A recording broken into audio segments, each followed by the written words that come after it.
Alors, je vais vous partager une leçon que j'ai apprise. Hein. J'étais avec ma fille, ma fille de 7 ans dans la voiture et mon fils de 14 ans. Je roulais. La sérénité de ma fille m'a fait réfléchir. C'est-à-dire que elle était tellement sereine. Je me suis rendu compte que j'avais sa vie dans mes mains. Je me suis rendu compte du pouvoir. Vous imaginez le pouvoir que j'avais à l'instant T. Je me suis dit, aujourd'hui, s'il se passe quelque chose au volant, j'ai la vie de mes enfants, j'en suis responsable. Lorsqu'un enfant ne met pas une ceinture, c'est la confiance que l'enfant t'accorde. Vous allez réaliser que vous qui conduisez, vous qui êtes au volant, les gens qui sont dans la voiture, ils vous accordent cette confiance. C'est ça. On est censé ne pas nous occuper des gens qui sont à l'extérieur. On est censé faire confiance, nous abandonner à Dieu. C'est à lui de tout gérer. Le reste n'est pas notre problème. Mes enfants, ils étaient sereins. C'est-à-dire que j'ai vu comment elle a croisé ses pieds.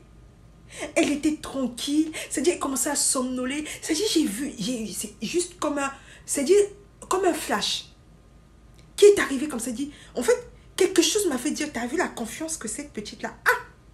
C'est la confiance que tu es censé avoir auprès de la source, auprès de Dieu. Tu n'es pas censé être perturbé quand il y a le vent qui souffle. Ça souffle à l'extérieur, frère. Qu'est-ce que t'en as ciré? C'est pas ton problème. Ce n'est pas ton problème. Qu'il pleuve, qu'il vente. Il y a le feu chez le voisin. Il y a la guerre en face. Ça ne te concerne pas. Il y a la maladie qui te frappe. Il y a la famine qui te frappe. Ce n'est pas ton problème.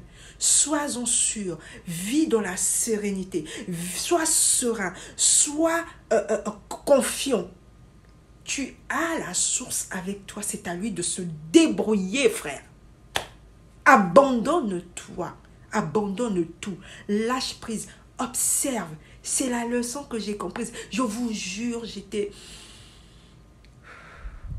tellement apaisée. Le véhicule en nous, là,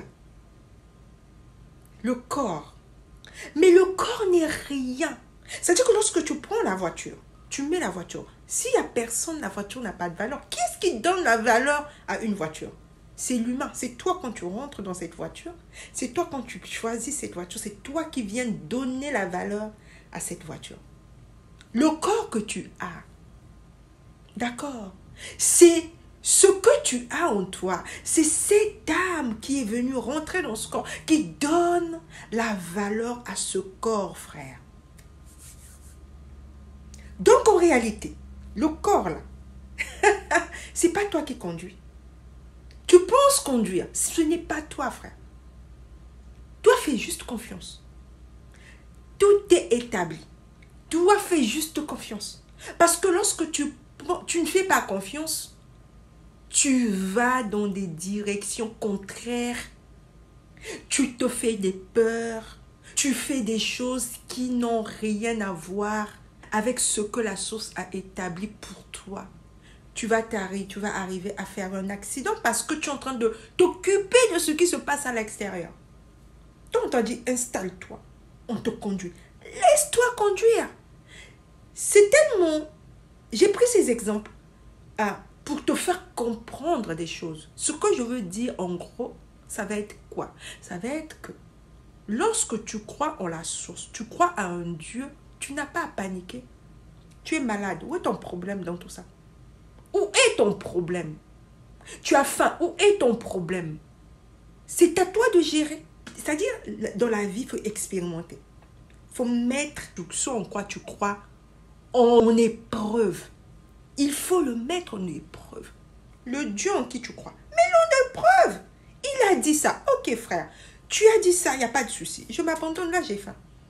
Maintenant, c'est à toi de trouver une solution. Frère, je vous jure, la solution est toujours là.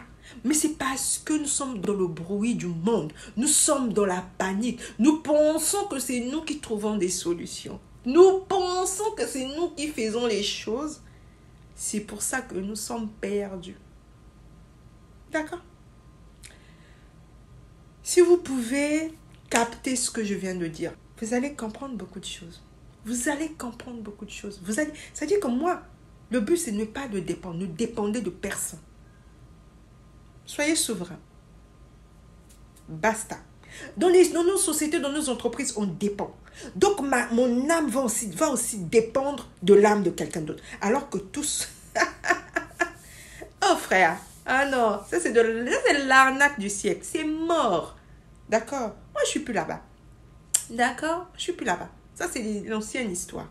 D'accord? Soyez souverain, prenez soin de vous. La source est vraie. Dieu, il est bon. Voilà, c'est tout ce que je peux dire.